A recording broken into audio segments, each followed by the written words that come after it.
Meron na naman tayo makikitang iiyak sa tulpo. Alangan, di ka tignan, papaluin mo, di makakailag yan. Yo, so panoorin natin ito. Let's go! Putang ina. Apang ah. Oh. Kilala kong kaliskis mo. Tagalit yung ilong eh, no? Ano, dala pang baseball ba itong puta? Laki-laki na katawan. Oh. Umatras na ako, boss, ah. Umatras na pala eh. Pero di natin alam mga tropa kung ano ba talaga yung nangyari, ha? Di natin alam, ha?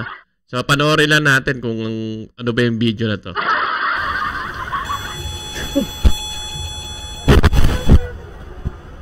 Kagalit. Umatras na.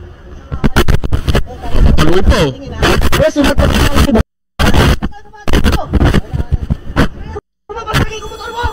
Gunggong! Daw? Mabasagin daw yung motor. Wow naman!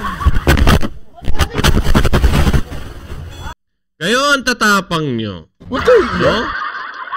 Ang tatapang nyo. Kapag naman na ano kayo sa Tulfo, magsisiiyak kayo. Ewan ko ba kung bakit maraming motoristang ganito. Masyadong maiinit ang ulo. Ang ina nyo. Ewan ko lang ha. Pag pinatulan naman kayo, sabihin nyo, Gago! yun ang may kasalanan yung pumatol sa inyo.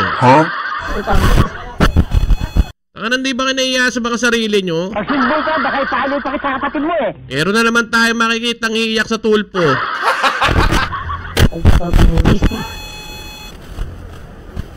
Oh, susugod pa oh. Gunggong! Barinig kita sa mukha Ba't daw ang sama ng tingin mo sa akin? Siyempre titignan ka, gago. Alangan, di ka tignan, papaluin mo, di makakailag yan. Nagmamatapang ka, dapat sa'yo. Ay, nako. Okay, paluin mo. Wala ka pala eh.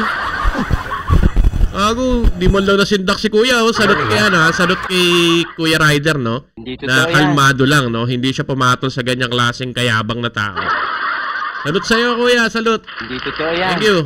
At hindi ka pumatol sa mga ganyang may sapak sa utak. Bahala ka sa buhay mo. Umalis ka na raw, bilisan mo! Gago! Ang ina niyan. Umatras na ako, eh. Hindi totoo yan. Oh. Kaya panoorin natin ulit, ha? Diba, napakatapang yan, oh. Kung matapang ka, bakit may hawak ka? May pagsuntukan ka. Umatras na ako, boss, ah. Diba? Makipagsuntukan ka, hindi yung ganyan. Matapang ka lang, may hawak ka eh. Diba? Umatras na. Pero ulitin ko ha, mga tropa, ha, hindi natin alam kung sino ba talaga may kasalanan, si Rider ba o yung may-ari ng sasakyan na asul, no? Yan. Pero ganun pa man, sa nakikita ko parang masyado agresibo si kuya. Dapat dito talagang binibigyan ng leksyon yung mga ganito klase. Di binibigyan ng lisensya to para mag-drive kasi napakainit ng ulo. Dapat to bisikleta na lang ang dinadrive. Gago! Sama nga naman ang tinitignan ka lang eh. Ano tapakayabang ang tinitignan lang? Gago! Tinitignan lang siya nung... Oh, shit! Sige, paluin mo. Sige. Ay, naambang po. Takot ka rin eh. Makaing hampas. Bilisan mo daw. Umatras na ako, eh. Ina yan. Ay, naka. Ang dami nga tatapang sa Pinas ngayon. Pag naman na corner eh, mag-iiyakan. Hihingi ng dispensa. Ang ina nyo. Hindi na lang kayo manahimik sa mga bahay-bahay nyo. So, ganun naman mga tropa, no? Sa mga kapwa tuloy. Sa mga rider natin dyan, sa mga motorsiklo man yan o kotse man yan, konting lamig lang ho, no?